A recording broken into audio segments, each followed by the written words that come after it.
The dining table looked perfect, too perfect. Crystal glasses sparkled under the chandelier, plates were arranged with careful precision, and the aroma of rich food filled the air. Anyone walking in would think this was a happy family gathering, but I knew better. Beneath the polished surface, something was always missing.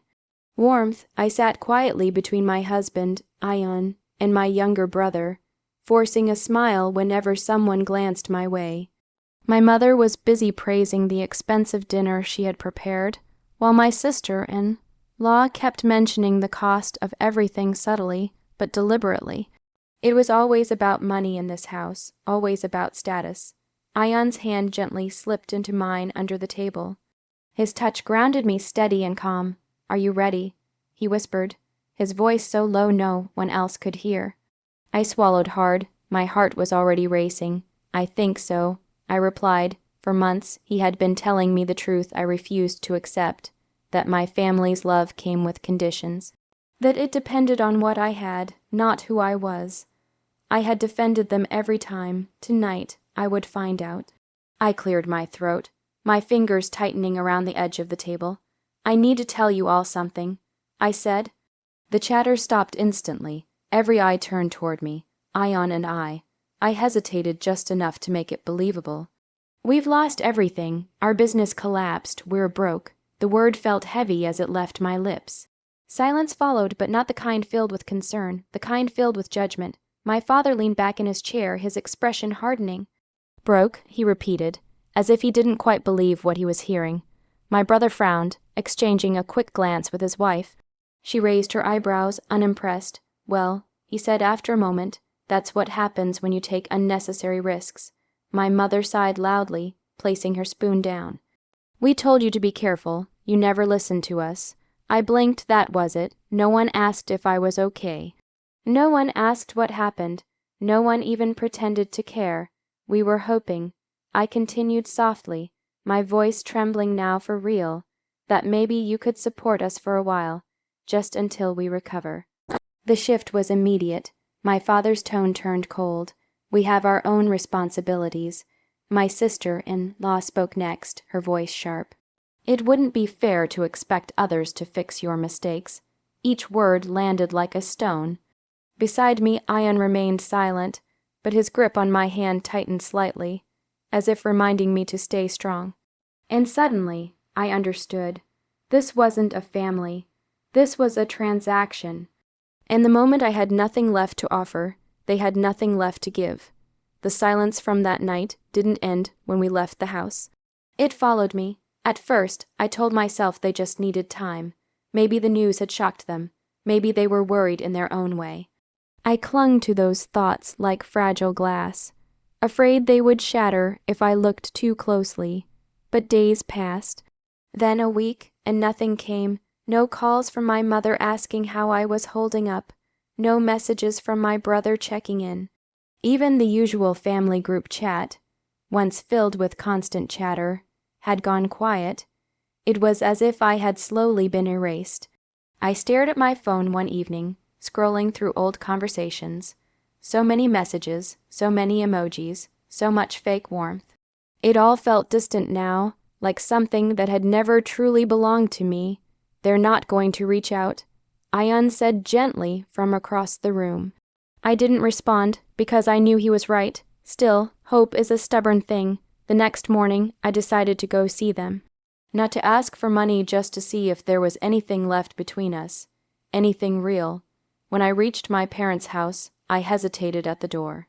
This place had once felt like home. Now it felt unfamiliar, almost chez Eugenier. Ikrat-koi, I knocked. After a few seconds, my mother opened the door, but she didn't smile. She didn't hug me. Instead, she stood there, her arms crossed tightly against her chest. "You should have called before coming," she said, her tone flat. "I just wanted to see you," I replied softly. Her eyes scanned me quickly, as if assessing something. "Judging, you shouldn't come here so often," she added. "People might start asking questions." That word cut deeper than anything else. "I'm your daughter," I said, my voice barely above a whisper. She looked away. "I know," she replied, but it didn't sound like she meant it. I stepped inside anyway, hoping maybe my father would react differently. Maybe he would still care, but he never even came out of his room.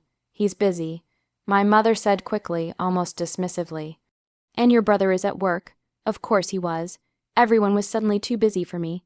I stood there for a moment, feeling like a stranger in the place where I had grown up. Every corner of the house held memories, but none of them seemed to belong to me anymore. I should go, I said quietly.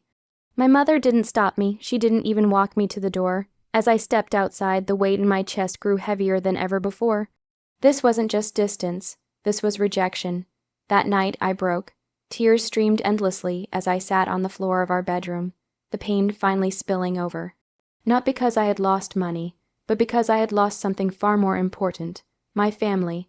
Ian sat beside me, silent as always, letting me cry without interruption. When I finally looked up at him, my voice shaking, I asked the question I had been avoiding. You knew this would happen, didn't you? He nodded slowly. I didn't want to believe you. I whispered, I know, he said softly, but now you see them clearly. I closed my eyes, tears still falling. And for the first time, the truth didn't just hurt. Pain has a strange way of reshaping you. At first, it breaks you. Then slowly, it rebuilds you into someone stronger. The days after my breakdown were quiet, but not empty. Something inside me had shifted. The desperate need for my family's approval, the silent hope that they would call, apologize, or simply care, began to fade. In its place, something new was growing, clarity. One evening, as I sat by the window watching the city lights flicker in the distance, Ian walked in with 2 cups of tea. He handed me one and sat beside me, his presence as steady as ever. It's time, he said gently. I looked at him, confused for a moment. Time for what? He held my gaze, a small knowing smile forming on his lips. To stop pretending. My heart skipped. For a second, everything was silent again, but this time it wasn't painful. It was powerful, because the truth was we were never broken.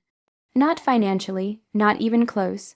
The story we had told my family, the failed business, the loss, the struggle, it had all been a test. A painful one, yes, but necessary. I suggested it because I saw how they treated you. Ian continued softly, not as their daughter, but as someone who brought value. I needed you to see it too. I closed my eyes, letting his words settle in. And now I did. Every cold response, every ignored message, every moment of distance, it all made sense. Their love had been conditional, tied to what I could offer, not who I was. We didn't lose anything, I whispered. Ian shook his head, no. If anything, we gained the truth. Over the next few weeks, everything changed. Instead of chasing people who had already walked away, we focused on ourselves. Our real business, the one no one knew about, was thriving.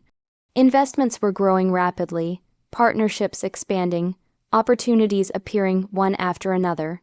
For the first time in my life, I wasn't trying to prove anything to anyone. I was just living, and it felt freeing. One afternoon, an invitation arrived at our doorstep, a large, elegant envelope. I didn't need to open it to know who it was from. My brother. He was hosting a grand celebration for his latest business deal. A high-profile event filled with important people, status, and, of course, appearances. I let out a soft, almost amused breath. We're not invited, I said. Ian raised an eyebrow, a faint smile playing on his lips. Does that matter? I looked at him. For a moment, the old me, the one who would have felt hurt, excluded, unwanted, tried to surface. But she didn't stay. No, I said calmly, it doesn't, because this time we weren't going as guests. We were going as something else entirely. That night, as I stood in front of the mirror, dressed in elegance and confidence, I barely recognized myself. Not because I had changed on the outside, but because inside I was no longer the woman they had rejected. I was the woman who had risen without them, and this time, when I walked into that room, I wouldn't be seeking love. I would be revealing truth. The hall was glowing with golden lights, filled with laughter, music, and the clinking of expensive glasses. It was exactly the kind of place my family loved, grand, polished, and full of people who measured worth by success. As Ian and I stepped inside, conversation slowed, then stopped. Eyes turned toward us, one by one, like a ripple spreading across the room. I could feel it, the confusion, the curiosity, the disbelief, because we didn't look like people who had lost everything. We looked composed, confident, untouchable. I walked beside Ian with steady Arabic. Yet Arabic taught Arabic, wow Arabic, live Arabic, my head high, my heart calm. Just weeks ago, I would have felt nervous, desperate even, to be accepted in a room like this, but not anymore. Across the hall, I saw them. My mother's face froze mid-conversation, her smile fading as her eyes widened. My brother stood beside a group of guests, his expression shifting from pride to pure shock. And my father, for the first time in my life, I saw uncertainty in his eyes. We walked closer. No one stopped us. No one could. You said you were broke. My brother said as we approached, his voice tight, almost accusing. I met his gaze, a calm smile forming on my lips. I said what you needed to hear. Silence, heavy and uncomfortable. My mother stepped forward, her tone suddenly soft, too soft. Why would you say something like that? We were worried about you. Worried. The word echoed in my mind, hollow and empty. I tilted my head slightly. Were you? I asked quietly. She didn't answer because she couldn't. Ian stood beside me, silent but strong, his presence saying everything mine didn't need to. Together we didn't just fill the space. We owned it. It wasn't a lie. I continued. It was a mirror, and all you did was show me exactly who you are. My father cleared his throat, trying to regain control. There's no need to create a scene. I smiled gently. I'm not creating anything. I'm just ending something. For a moment, no one spoke. Then, as expected, everything changed. Calls started coming the very next day. Messages filled with concern, invitations for dinner, sudden attempts to reconnect, as if nothing had happened. But something had happened, and it couldn't be undone. I agreed to meet them once more, not for forgiveness, but for closure. We sat at the same table where it had all begun. This time, the air felt different, not tense, not heavy, just clear. I don't hate you, I said calmly, looking at each of them, but I see you now, and that changes everything. My mother's eyes filled with tears, but I didn't reach for her hand, because when I needed her, she hadn't reached for mine. We're moving forward. I continued, but not the way things were before. I stood up, Ian beside me. As we walked away, I didn't feel anger. I didn't feel sadness.